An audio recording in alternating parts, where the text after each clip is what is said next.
Madam Chair, recording has begun. Good morning and welcome to the October 8th session of the Design Review Board meeting. If everyone would please stand for the Pledge of Allegiance. Pledge allegiance to the flag and United States of America and to the republic for which it stands, one nation, God, indivisible, with liberty and justice for all. Great. Thank you. Right. The first item on our agenda for today is the approval of the minutes from the last meeting we held on June 11th, 2025. Do I have any comments or approvals, questions?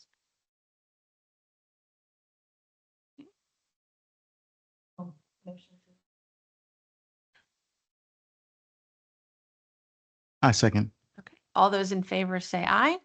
Aye. Those opposed? All right. The meeting minutes from June 11th have been approved. Today, the first item on our agenda is the C-Store. The project location is 606 Charles Street. If the applicants would like to come up and have a seat here, we're waiting on the Director of Planning to return with a few additional photocopies, and then we will be ready to move forward. Okay.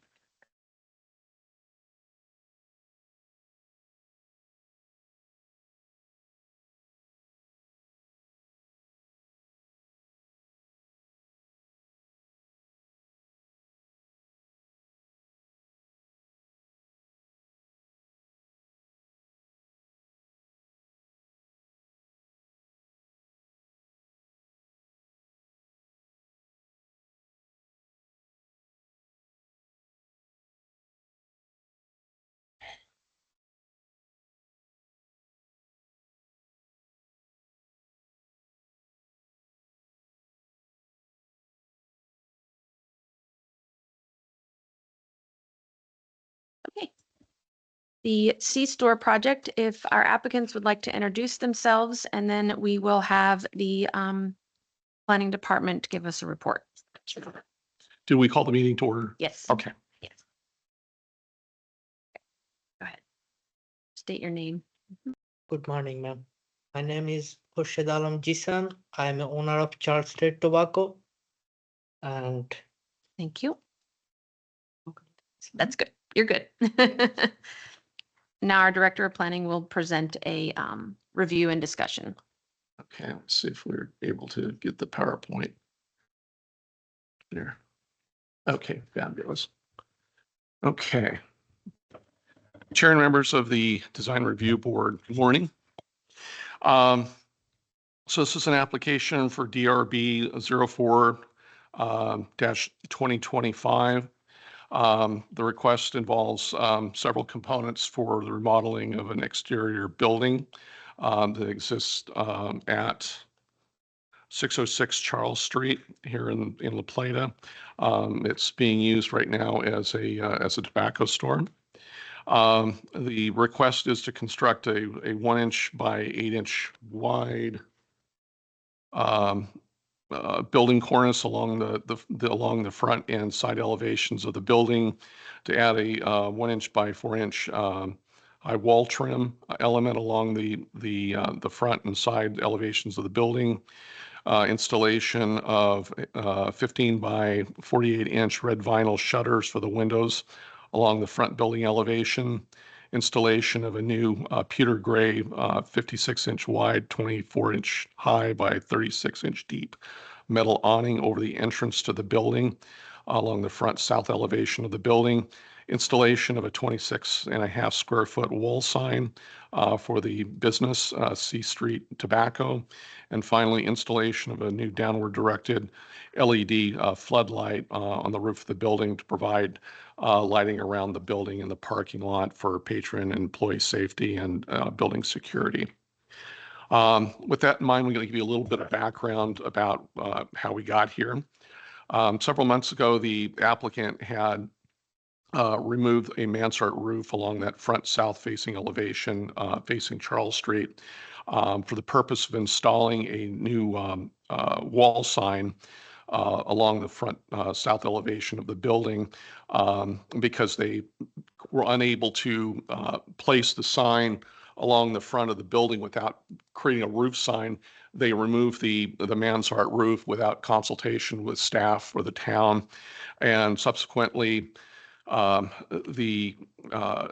their activities were cited by our code enforcement officer, directing them to obtain the review and approval of the design review board and obtain building permits for that work that had been completed. On June 6, 2025, the applicant submitted their application for DRB 04-2025. At that time, the applicants had just kind of left the building as it was in situ, without the mansard roof. Staff had encouraged them to, in order to comply with the latest community design guidelines, to enhance the building, to replace that with the replacement of that mansard roof, to enhance the building to be consistent with our community design guidelines. The applicant took that to heart, and they are presenting the project that we have before you today. Next slide. So this is the existing building after the mansard roof was removed, and it's much like you see today. That was just taken last week. Next slide. So as I discussed, these are the main elements of the remodel: the installation of signs, new awning, add shutters to the windows, a new cornice and trim around the building, and the parking lot lighting. Next slide, please. And this is how the elements come together.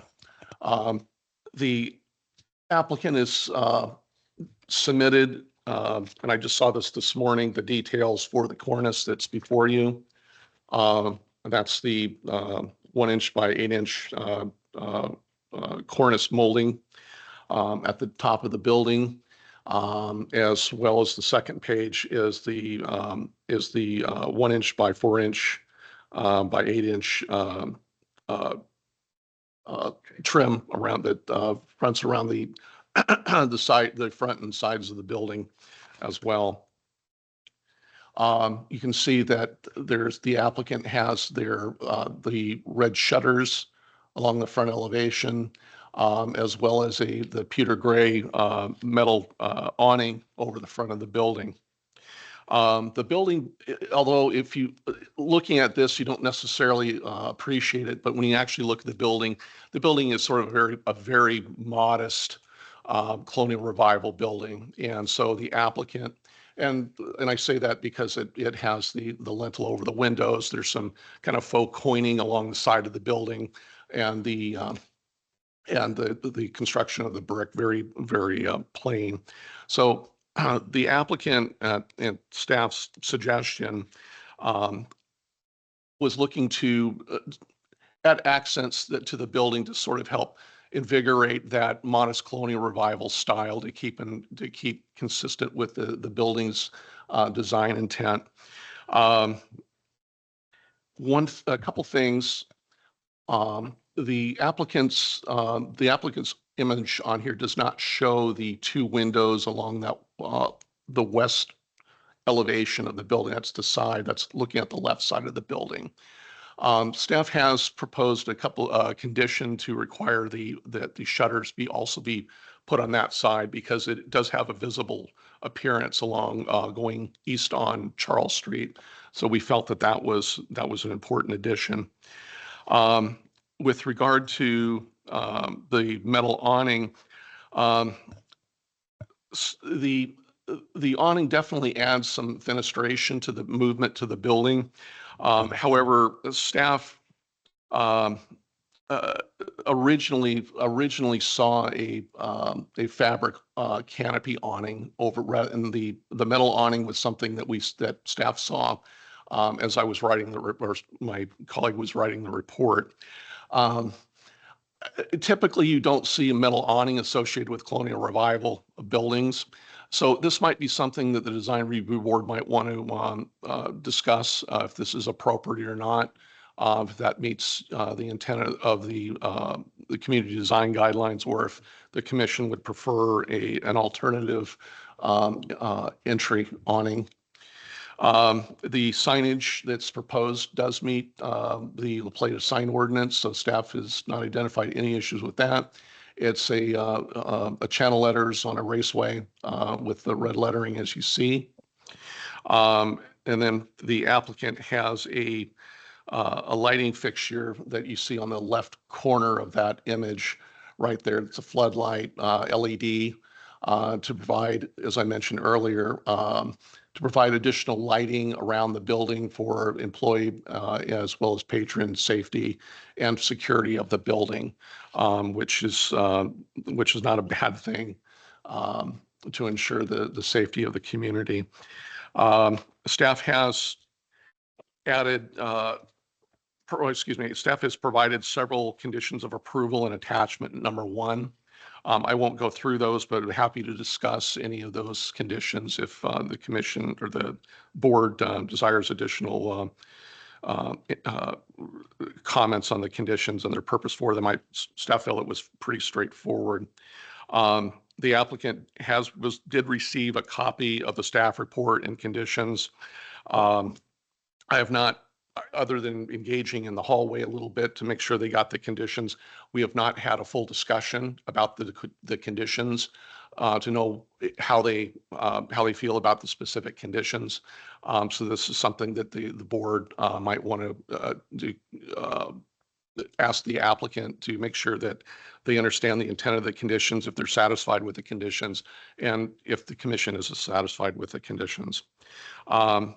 Overall, staff believes that with the question of the metal awning, staff believes that the building is consistent with the La Plata Community Design Guidelines and is recommending approval of the project subject to the suggested conditions of approval.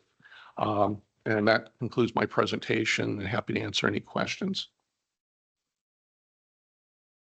I have a question. Can you all hear me? Yes, we can hear you. Okay, thank you. One thing I Sir, didn't hear. Sir, can you identify yourself, please? Oh, For yes, record. Reginald Kearney. Design Review Board member. Okay, Yes. I'm sorry. One I thing didn't recognize that's, your voice. that's okay.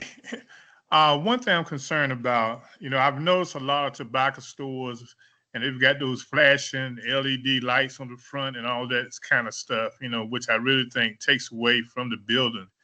And I know we're trying to maintain certain standards in La Plata.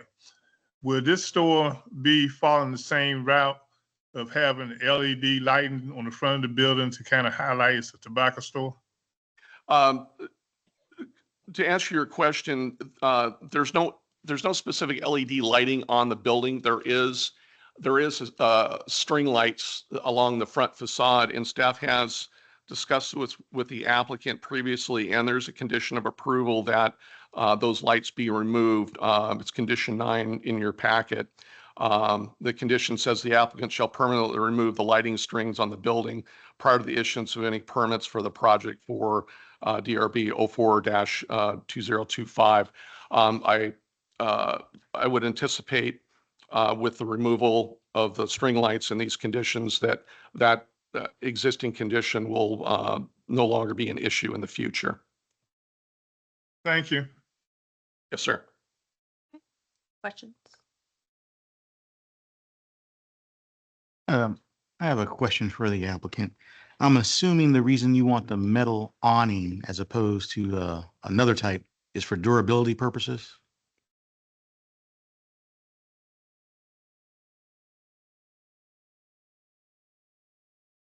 Yes, metal only. I just add for Home Depot. Home Depot have it available for this metal only and is easy to install.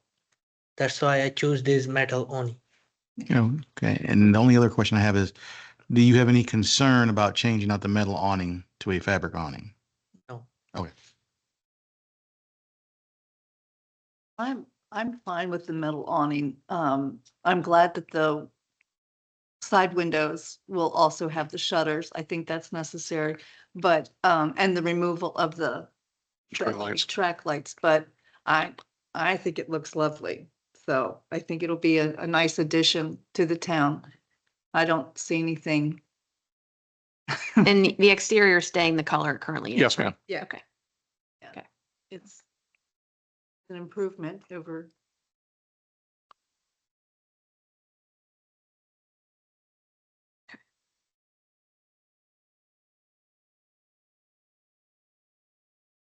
All right, so the main conversation is the awning that we have to make versus metal versus fabric, that's there. Now, I know that across the street, I believe Dashin has awnings, Yes. and I believe they're fabric, correct?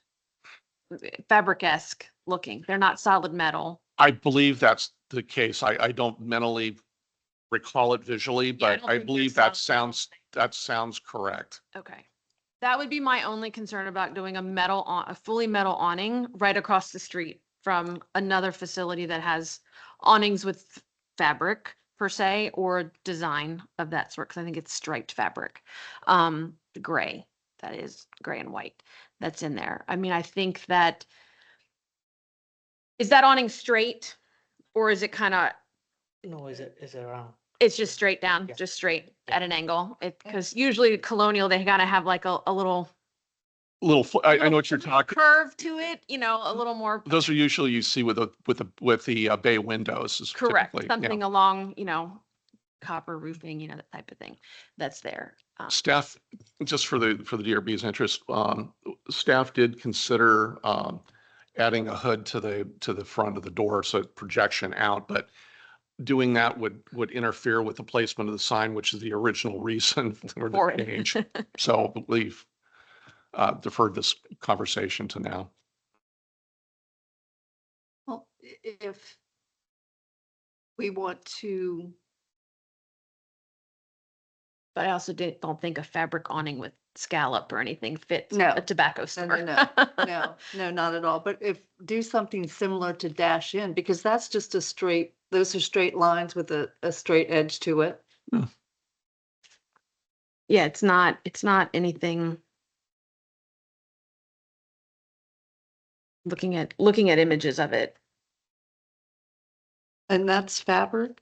I think it's like outdoor awning fabric. It's not, but it's not solid metal. It is Yeah. some sort of fabric. Yeah. The only problem is they would have to come back again Correct. to get that awning approved. Yeah. Chair, if the DRB was so inclined, I was drafting up a potential condition where you can delegate that responsibility to me to review the final design Okay. to my satisfaction. But I understand if that's sort of the intent, I think I understand the direction. Yeah, I just think something along that lines just looks more consistent right there across the street. Yeah. I mean, trying to think what else is there, and it's, I personally because don't. Port Tobacco has a fabric, theirs is an awning, is a fabric, I think it's red awnings right down the street. So I think most of the awnings in the town of La Plata are fabric-esque. Okay. I personally don't have a problem with what's being presented, but if we were going to have them reconsider their awning, then it needs to be similar to what is across the street. Yeah. But again, that just makes them have to come back again and.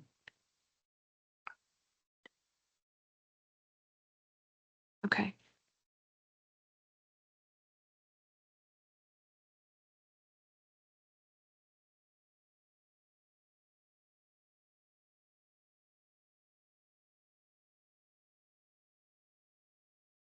Councilman Sampson, do you care one way or the other, since we're split half and half here over awnings? I mean, I'm No, fine with either way. I mean, honestly. I'm fine with either way, but my preference is that we ought to have consistency. Correct. If we've required other people to do that, then to be consistent, because I think it would set a precedent and open us up later on to allegations that, there is no consistent standard. So my preference, given everything, would be go with the fabric awning for consistency and to keep the precedent the same. And since the applicant doesn't have a concern with it. Okay. Any other concerns or questions about the conditions? that And are we'll just presented? let the director of planning make the final approval of Yes, the. of the fabric fabric awning, awning, yeah. correct. So Chair, what I crafted here is just real quick, would be condition 12, would be an additional condition. Then it would state, the applicant shall replace the metal awning on the building with a fabric awning consistent with other fabric awnings used on businesses in the neighborhood to satisfaction of the planning director prior to issuance of any permits. Correct. Okay. Correct. Okay. Does that make sense, Joe? Okay. All right, so I'm going to put forth a motion to approve the project under the list of conditions in the agenda or the packet for C-Store project. Do you want me to read all 11 of them? Do I need to read all of them? Okay, I just want to make sure. With the additional condition of number 12, of the fabric awning being changed out for metal and approved by the Director of Planning for that portion. Do I have a second? All right, all those in favor say aye. Aye. All those opposed say no. All right, the project is approved with the conditions listed for the project.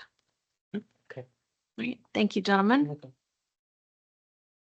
Next on our agenda is going, Yep, all good. you're good, you're good. You can, Your project's approved, so give myself, Debbie, a call later today or tomorrow, and we can guide you through the next phase of the process. yeah, Okay, sir. I have one thank question. you, thank you. It will be same size. Okay. No, you just- Okay. I have a one more question. I apply for before there's the same size for fabric only in gray color. And I think this better for that one is metal only is easy to install. That's why I apply for that one. I have also designed for there's a fabric only, same Okay. size. Okay, that would be good. You can present that to Mr. Dooley, and then he'll give final approval on it. So you won't have to come back for Yeah. that. Thank you. Thank you. Thank you.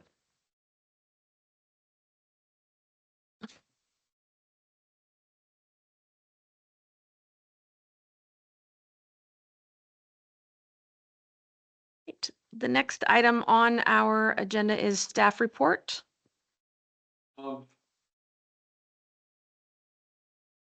Yes, Chair and members of the DRB. I don't have a proper staff report to give you, but I do want to let you know that we have received sort of a flurry of additional applications for a variety of DRB projects, including for the a common sign plan for the new shopping center that's being constructed.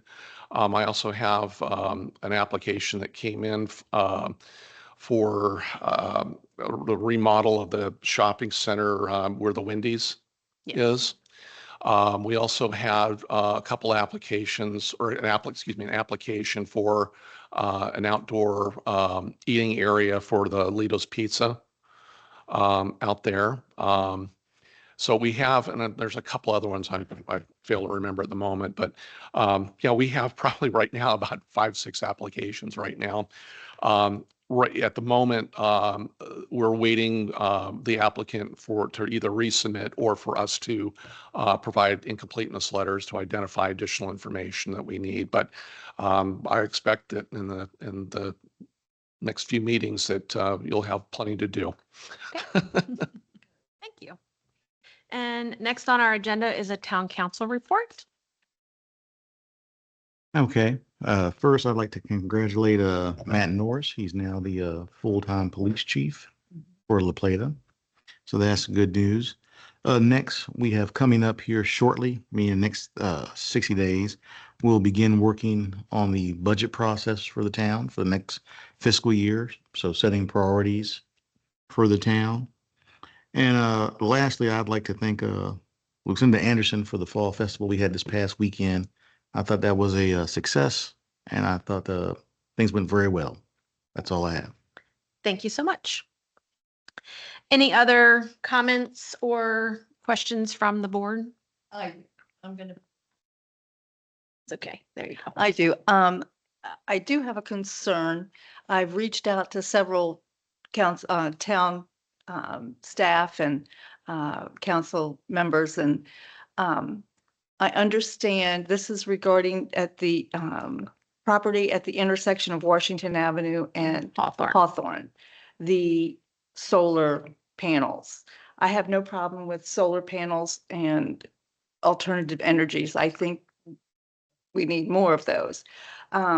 My problem is I understand that they were approved in error and by the town staff, and can't make them take them down, but I'm wondering if the town can themselves beautify the back of those bleachers. It looks like the back of a football bleachers. And when the county was applying to the town for solar panel in the parking lot, canopies in the parking lot, they were not approved. Some of the conversation I read in the reports were, the main one was that it didn't fit with the historic aesthetic of our town. And now we have this huge,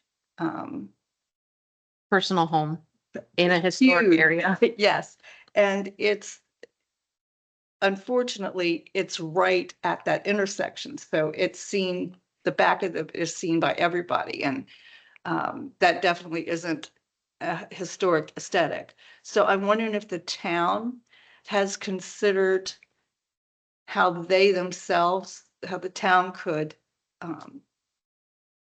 beautify it in some way to kind of shade or hide that area, since it was an error on the town's part initially. So to answer your question, and let me start off by saying, planning department owns it. Yeah. So we're not hiding from that. It was a human error. They happen. And as I mentioned in the email, those mistakes, we don't want to make them twice. We learn from them and we try to rectify them. But to answer your question directly, I've personally reached out to the property owner, and the process, and I explained to her what had happened. And she was actually very receptive to my call. We discussed the administrative remedies for this, and what that would look like would be the applicant would need to authorize a variance application for the town to process the solar panels. She's tentatively agreed to receive that application and to sign it and return it. The town would take care of obviously the processing of it. We would waive the fees and so forth to do that, since it was our mistake. At that, if there's justification for the variance in the front yard for it, potentially a condition of approval could be added to that to provide some landscape screening of the kind of the scaffolding portion behind it. But I haven't fully engaged the applicant, or excuse me, the property owner with some of the potential screening or mitigations that could potentially be used to help try to soften that appearance from the street. I understand the concerns, and we're doing what we can to rectify this as soon as possible. So are you saying that they are open to the beautification or hiding or screening of the framework? I have not. The conversation I had is, first we have to determine if the design review board would approve I'm sorry, not design, reel that back in. if the Board of Appeals would approve a variance request, if there's justification for its location. If there is, a variance condition could potentially be added to provide some screening or some other, whether it's landscaping or by other means to try to minimize that scaffolding in the back. But we have not gotten that far yet. I've not had those kind of discussions yet with the property owner. I'm looking forward to meeting with her probably in the next couple weeks. I'm so, and I apologize because I guess I'm not understanding the process, but you're making the homeowner or the property owner apply for a variance when it was the town's error. It's, yes, but it's short of reneging on the building permit. We would want to try to go through an administrative remedy to address the problem. This is what would happen ordinarily if somebody had built something without permits or whatever. They could certainly apply. We want to exhaust our administrative remedies as a town to try to address the problem. If the design review board, or I keep saying that, apologize, if there's so many boards and commissions I deal with. If the Board of Appeals determines that there's not justification for the variance, then I'm going to confer with the town attorney and the town manager to discuss other potential remedies that we have that at this point, I don't want to go into protect the town's legal position. But there's other opportunities to try to minimize potentially the aesthetic. Yeah. So I Because would tell you to kind of please be patient with us and stay tuned. We're definitely aware of the problem and we are working to try to resolve it. I don't foresee, I mean, I wouldn't think at this point you would have it removed by any means. It's there. Yes, ma'am. So it's just to make it more appealing when you Under- drive by. Understand exactly what you're asking for. Any other questions? Okay. Then I make a motion to adjourn this session of the Design Review Board. Do you want to? I second. All right, all those in favor? Aye. Aye. Those opposed? Okay, the session of the Design Review Board is now adjourned. Okay.